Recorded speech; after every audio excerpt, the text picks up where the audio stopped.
Hello guys, welcome to Banking Tube. So guys, in this video I am going to discuss about financial awareness question asked in IBPS RRB Scale 2 exam in 2019. So guys, चलिए start कर लेते हैं video जिसमें financial awareness के question आपको पता ही है 40 क्वेश्चन आते हैं आउट ऑफ 200 और 240 जिसका भी जो भी एग्ज़ाम हो तो 40 क्वेश्चन आते हैं आपको पता ही है काफ़ी स्कोरिंग रहते हैं और ज़्यादातर सिलेक्शन आपका एफए की वजह से ही होगा। आप इसमें 30+ ले आइए तो श्योर शॉर्ट आपका फाइनल सिलेक्शन हो जाएगा। तो जो जो क्वेश्चन आए थे मैंने पूरे लिखे थे उस टाइम, इसलिए मैं आपको बताने में समर्थ हूँ। सो चलिए देख लेते हैं। इससे आपको एक और फ़ायदा है, आपको आइडिया लग जाएगा कि क्योंकि कई लोगों को कन्फ्यूज़न होता है फाइनेंशियल अवेयरनेस है क्या। क्योंकि करंट अफेयर्स तो लोगों को जनरली सबको समझ आ जाता है क्या है, और बैंक के कई सारे प्रीवियस ईयर के पेपर्स भी अवेलेबल रहते हैं, लेकिन स्केल 2 का कोई पेपर अवेलेबल नहीं रहता है। तो इससे आपको ये आइडिया लग जाएगा कि इस तरह का एग्ज़ाम आता है। और दूसरी चीज़ मैं बता देता हूँ इस वीडियो को स्टार्ट करने से पहले कि ऐसा नहीं है कि यही क्वेश्चन हो, क्योंकि IBPS पैटर्न चेंज करता रहता है और कुछ भी आपको सिचुएशन मिल सकती है वहाँ। तो आप टोटली डिपेंड भी ना रहें इस वीडियो पे। आप सोचेंगे केवल इसी टाइप से क्वेश्चन आएंगे, तो ऐसा नहीं है। क्योंकि इससे पिछले साल का मैंने पेपर दिया था, उसमें स्टैटिक के बहुत ज़्यादा क्वेश्चन थे, और 2019 का दिया तो उसमें करंट के सबसे ज़्यादा क्वेश्चन थे। तो इसलिए आप दोनों चीज़ों को अच्छे से प्रिपेयर करिए। बाकी IBPS कई बार घुमा भी देता है, कई बार देखा गया है ऐसा। क्योंकि लास्ट ईयर भी IPS RRB PO का जो पेपर था मेंस का, उसमें कुछ वैसे क्वेश्चन भी डाल दिए थे जो अपने SSC में आते हैं जनरल अवेयरनेस में, ज्योग्राफी हिस्ट्री वगैरह के। तो इस तरह से IBPS कई बार सरप्राइज़ दे देता है। तो बस ये रेफरेंस के लिए देख लीजिए। तो चलिए स्टार्ट करते हैं। तो ये गाइस हमारा टेलीग्राम चैनल है, इसको ज्वाइन कर लीजिए, ज्वाइन नहीं किया है तो। और गाइस एक वीडियो बनाई है मैंने, बहुत अच्छी वीडियो है, काफ़ी अच्छे व्यूज़ भी हैं उस पर। सो IBPS RRB स्केल 2 और 3 की कैसे प्रिपरेशन करना है, टॉपिक वाइज बताया है मैंने, सब्जेक्ट वाइज बताया है, पूरा शुरू से एंड तक बताया है, कट ऑफ वगैरह कैसे क्या करें। और आपने नहीं देखा हो तो आपको लिंक डिस्क्रिप्शन में मिल जाएगा। तो गाइस सबसे पहले क्वेश्चन पूछा था BSBDA की डिपॉजिट लिमिट क्या है। तो BSBDA ये इस क्वेश्चन को स्ट्रेटेजी मानी है। BSBDA पता ही है, नो फ्रिल जो अकाउंट थे उनको बाद में कन्वर्ट करके क्या कर दिया था BSBDA। यहाँ पे BSBDA का फुल फॉर्म भी पूछा जा सकता था। और उसके अलावा डिपॉजिट लिमिट पूछी है, तो डिपॉजिट लिमिट इसकी 50,000 होती है। कितनी होती है? 50,000। और भी BSBDA से कई सारे क्वेश्चन बन सकते हैं, जैसे कि पहले इन्हें क्या बोलते थे। तो नो फ्रिल अकाउंट जो किसने स्टार्ट किए थे? मनमोहन सिंह ने। एक फाइनेंशियल इंक्लूजन करके स्कीम थी, उसमें ये खोले थे कि हर घर पे बैंक पहुंच सके।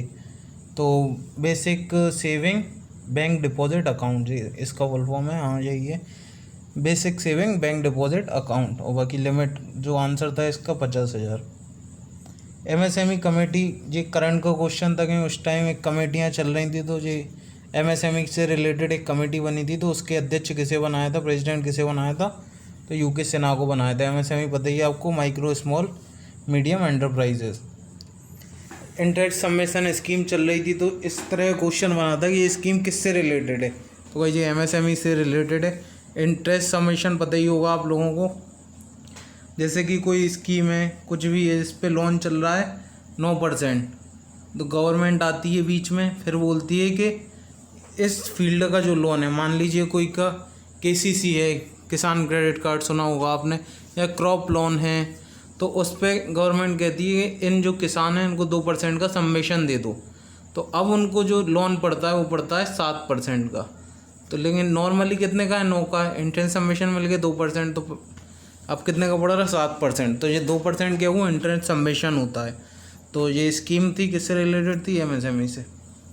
SBI टैगलाइन ये वही स्टैटिक का क्वेश्चन, तो पता ही है, बैंकर टू एवरी इंडियन।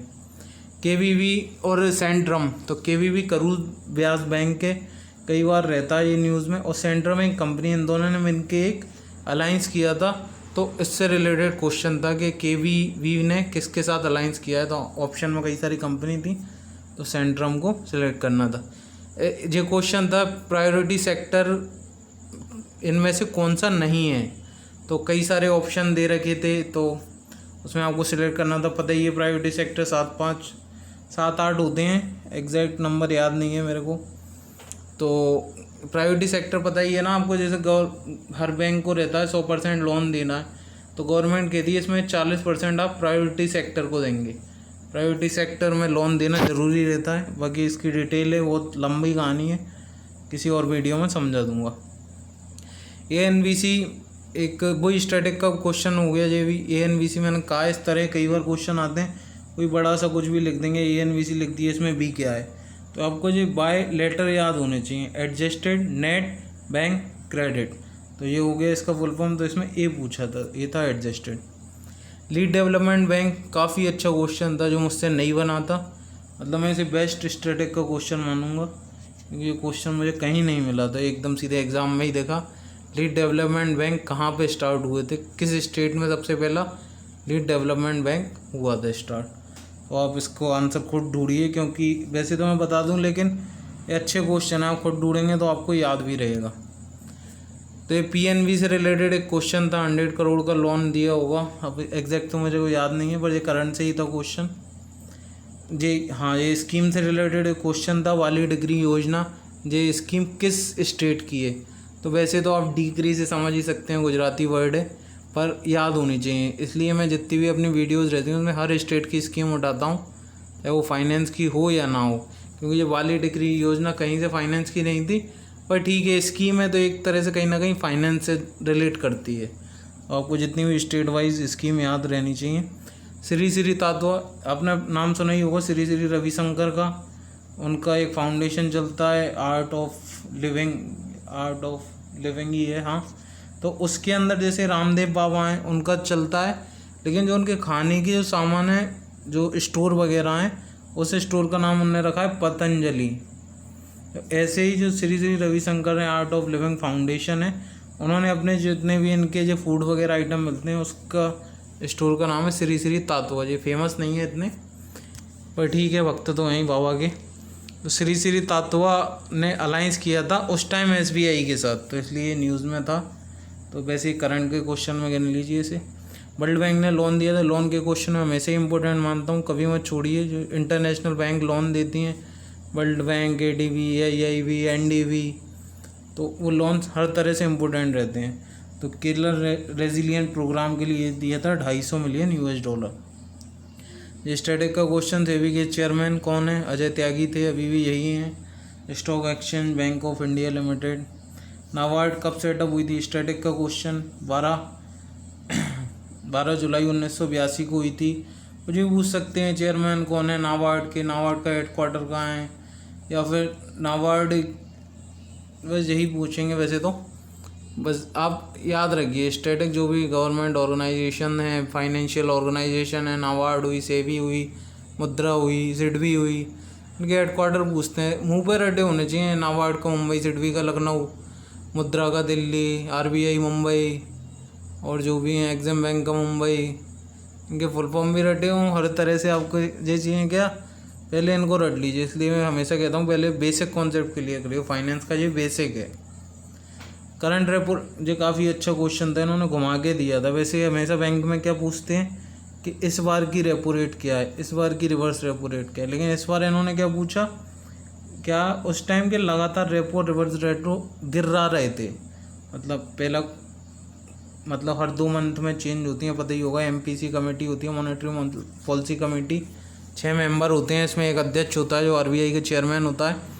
तो ये कमेटी डिसाइड करती है हर 2 महीने के बाद। तो 1-2 महीने में करीब 0.25 घटा दी रेपो, अगले 2 महीने में 0.25 घटा दी, और फिर उसके अगले 2 महीने जब कमेटी फिर 0.25 घटा, ये तो लगातार 3 बार हुआ। तो इन्होंने ये नहीं पूछा कितनी बड़ी, मतलब कितनी है अभी, इन्होंने पूछा लास्ट टाइम से इस टाइम में कितनी घटाई, डिक्रीज हुआ है। तो उसका आंसर था 25 BPS। तो ये अच्छा क्वेश्चन था, जो मतलब हर मंथ को पढ़ता था उसको ये याद रह जाएगा। जिसने आखिरी में देखा तो वो तो यही करेगा ना, जो करंट में क्या, जो अभी की जो चल रही है वो पढ़ के निकल जाएगा। जो मंथ वाइज पढ़ रहा है वो उसे पुरानी भी याद रहेगी और नई भी। चलिए अगला देखते हैं। जो वही monetary policy formulated bye RBI, पता ही है। Currency managed by RBI। ये सब आपके फैक्ट तभी क्लियर होंगे आप अच्छे से स्टैटिक पढ़ें, और करंट जब भी पढ़ें और उसमें कोई स्टैटिक देखे आपको लगे यार इसको पढ़ना चाहिए इसके बारे में, तो पढ़िए। तो ये वही है, लॉजिकली क्वेश्चन है, कोई रटने की चीज़ नहीं है। आपको समझना चाहिए कौन करेंसी मैनेज करता है। ये भी अच्छा क्वेश्चन था, स्टैटिक का था। डिनोमिनाइजेशन जो मैक्सिमम कितने का नोट छपा है इतने अलाउड है, तो 10,000 तक के नोट छप चुके हैं इंडिया में, तो मैक्सिमम डिनोमिनेशन हो गया 10,000। पेमेंट बैंक कब स्टार्ट हुए थे, हालांकि ये इंडिया पोस्ट के बारे में पूछा था, क्योंकि उस टाइम कुछ न्यूज़ में भी चल रहा था कई सारा, इंडिया पोस्ट को पेमेंट बैंक बना दिया था। अब तो खैर काफ़ी लॉस में चल रहे हैं ये इंडिया पोस्ट जो पेमेंट बैंक है। इसकी टैगलाइन भी अच्छी थी, आपका बैंक आपके द्वार, कुछ एग्ज़ाम में शायद पूछी भी हो। तो इससे रिलेटेड क्वेश्चन था, पता ही है 11-12 शायद पेमेंट बैंक हैं। पहला पेमेंट बैंक कौन सा था, पेटीएम भी payment bank, Airtel payment bank is the first payment bank in India. तो इनके क्या क्या होते हैं फीचर्स, क्या मतलब 1 लाख तक का इसमें कुछ रहता है, डिपॉजिट कर सकते हैं, मतलब पूरे डिटेल पता होने चाहिए आपको। पेमेंट बैंक से रिलेटेड कुछ भी आ जाए अब तुरंत क्लिक कर देना। नचिकेत मोरा कमेटी बनी थी, उसके रिकमेंडेशन पे पेमेंट बैंक स्टार्ट हुए कई, और 3-4 पेमेंट बैंक ऐसे भी थे जिनको लाइसेंस मिल गए थे लेकिन उन्होंने बैंक खोले नहीं। तो ये भी एक अच्छा क्वेश्चन बनता है। इस तरह से पेमेंट बैंक की पूरी कहानी पता होनी चाहिए आपको। बाकी मैं भी कोशिश करूँगा वीडियोज़ बनाने की। चलिए अभी तो अगला देखते हैं। तो ये भी उस टाइम क्वेश्चन था, एंटरप्रेन्योर ऑफ द ईयर का अवार्ड मिला था रोहन राजपूत को। एग्रीकल्चर कॉलेज, तो कहीं ये नेशनल एग्रीकल्चर कॉलेज है, ये कहाँ पर है, पुणे। ये तो मुझे अभी तब भी नहीं पता था, अब भी नहीं पता। बाकी ठीक है, क्वेश्चन आ गया। अब एग्रीकल्चर कॉलेज, अब खुद सोचिए फाइनेंस में ये कहाँ से रिलेट करेगा। और इसलिए मैं कहता हूँ कुछ ऐसे क्वेश्चन भी हैं जो इनडायरेक्टली फाइनेंस से अटैच हैं, तो उनको भी कर ही लीजिए। तो wide level ATM managed by, काफ़ी अच्छा क्वेश्चन, तो ये आपको पता होना चाहिए। ब्राउन लेवल एटीएम होते हैं, वाइड लेवल एटीएम होते हैं। ब्राउन लेवल एटीएम वही होते हैं जो बैंक की मैनेज करता है, सब कुछ बैंक की देखता है। वाइड लेवल होते हैं इसमें किसी एनबीएफसी के साथ टाई अप कर लेता है, जैसे कि अभी तो खैर कोई याद नहीं आ रहा मेरे को, इंडी कैश एक एटीएम हुआ करते थे। तो इंडी कैश कोई बैंक नहीं है, पर वो जो टीसीएस कंपनी है ना, जिनके टाटा और एक और किसी बैंक ने मिलकर टाई अप करके वो वाइड लेवल एटीएम बनाए थे। मुथूट फाइनेंस के आपने देखे होंगे एटीएम, तो ये वाइड लेवल एटीएम, तो इनके बारे में पूरी डिटेल पता होनी चाहिए। क्योंकि अब ये तो एक क्वेश्चन है, लेकिन क्वेश्चन तो कई सारे बन सकते हैं। ब्राउन लेवल के बारे में कुछ भी बन सकता है, वाइड लेवल के बारे में ऐसा नहीं कि वाइड लेवल आया है तो इसको रट लें। IDRBT, ये काफ़ी लोगों को पता होगा, काफ़ी लोगों को नहीं भी पता होगा, पहली बार पढ़ रहे हैं क्या। तो IDBT institute for development and research for banking and technology, ऐसा कुछ फुल फॉर्म है इसका। तो ये किससे रिलेटेड है, तो ये NFS होता है, नेशनल फाइनेंशियल स्विच। ये स्विफ्ट कोड पढ़ा होगा आपने, जिन्होंने पहले पेपर दिया है उन्होंने पढ़ा होगा। तो स्विफ्ट इंटरनेशनल होता है, NFS होता है नेशनल, अपना नेशनल फाइनेंशियल स्विच। जो भी बैंक आपस में कुछ भी कम्युनिकेशन करते हैं वो NFS के थ्रू करते हैं। एक तरह की मैसेजिंग सिस्टम है, इससे हर चीज़ रिकॉर्ड में भी रहती है और ये सेफ भी रहता है। तो IDRBT देखता है और इसका हेडक्वार्टर हैदराबाद में है। बाकी स्विफ्ट के बारे में ही पता होगा, social world wide inter tele communication, कुछ ऐसा फुल फॉर्म है इसका, सब रटे होने चाहिए आपको। ये स्विफ्ट कोड होता है, 8 का होता है, 11 का होता है, तो ये सब पता होना चाहिए। तो मैं आपको मोटा सा बता रहा हूँ, बाकी डिटेल पूरी मुँह पर रटी होनी चाहिए। मैंने तो तब से नहीं पढ़ा, तो भी मेरे को इतना याद है। ये सब फुल फॉर्म अभी भी रटे पड़े हुए हैं। KCC बताइए, किसान क्रेडिट कार्ड इशुएंस टाइमलाइन पूछी थी, 2 वीक थी उस टाइम, करंट में था इसलिए ये थी। इसने वही केपे वॉलेट लॉन्च किया था, मैं पहले भी बता चुका हूँ। कई सारी जो एप्लीकेशन लॉन्च करते हैं बैंक वगैरह, वो काफ़ी इंपॉर्टेंट रहती हैं। कई स्टेट गवर्नमेंट में कोई ऐप लॉन्च कर रही है तो उसको भी पढ़ लीजिए आप, इसलिए मैं वीडियोज़ में मेंशन करता हूँ। कोटक ने उस टाइम वॉलेट लॉन्च किया था, इसका नाम रखा था केपे। ये वही कार्ड का आजकल नया ट्रेंड चल गया है 2-3 सालों से। कई सारी जो प्राइवेट कंपनियाँ किसी बैंक के संग अलाइंस में आती हैं और अपना एक कार्ड लॉन्च कर देती हैं, जिससे कि जो लोग रेगुलर ट्रैवल करते हैं या फिर रेगुलर कुछ फूड ऑनलाइन कर रहे हैं, तो हर चीज़ SBI ने से श्री तत्वा के साथ, GoIBQ ने ICICI, कई सारे अलाइंस हुए थे ये, तो अभी भी होते रहते हैं, तो मैं डालता रहता हूँ। सेमी अर्बन एरिया की पॉपुलेशन क्राइटेरिया पूछा था, 3-4-5 भागों में डिवाइड है, ये पढ़ लीजिए, अभी तो याद नहीं है मेरे को एग्जैक्ट। डोरमेंट अकाउंट होते हैं एक तरह के, आपको पता ही होगा। आपने कोई अकाउंट खुला है 2 साल तक, अगर आपने कोई उसमें ट्रांजैक्शन वगैरह नहीं किया तो वो अकाउंट हो जाता है डोरमेंट अकाउंट। और डिटेल बता देता हूँ थोड़ी सी। अगर उसके बाद 10 साल तक और किसी ने पहले डोरमेंट अकाउंट आप कभी भी एक्टिव करा सकते हो, लेकिन उसके 10 साल तक अगर किसी ने वो अकाउंट यूज़ नहीं करा तो वो अकाउंट चला जाता आरबीआई के पास, क्योंकि उसमें मान लीजिए पैसा भी है तो पैसा किसका रहेगा, तो वो पैसा चला जाता आरबीआई के पास। आरबीआई में एक DEAF होती है शायद, डिपॉजिटर एजुकेशन अवेयरनेस फंड, तो इस फंड में ये पैसा चला जाता है। उसका जो हेड होता है वो भी कोई डिप्टी गवर्नर होगा आरबीआई का। ये क्या करती है, जो कि फाइनेंशियल अवेयरनेस फैलाती है, जैसे लोगों को अवेयर करती है एडवर्टाइजमेंट के आप अपना पैसा केवल बैंकों में डालें, किसी चिट फंड कंपनी इन सब में ना डालें, वहाँ सेफ़ नहीं है, तो उसके लिए ये फ़ंड यूज़ होता है। तो ये तो मैंने खैर बहुत डिटेल बता दी होगी। इसका बेसिक आंसर था 2 साल। डिडक्शन अंडर, ये टैक्स डिडक्शन होता है, tax deduction at source TDS सुना होगा, तो किस सेक्शन के अंदर होता है 80C। मैक्सिमम इन्वेस्टमेंट कितना होता है PPF में, काफ़ी अच्छा क्वेश्चन था। शायद मिनिमम 500 होता है, शायद मैक्सिमम 1 लाख होता है।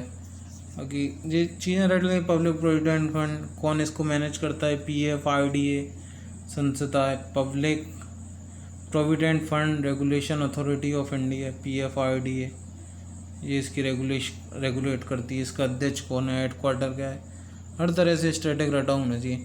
SBI संघाई लिंक टू, अच्छा जी एक तरह की वो थी ये, मेरे को इसका फुल फॉर्म तो अब याद नहीं है, China national advance payment system. हाँ ये full form China national advance payment system. ये इसलिए थी क्योंकि SBI पहला बैंक था जिसको CNAPS में जगह मिल गई थी।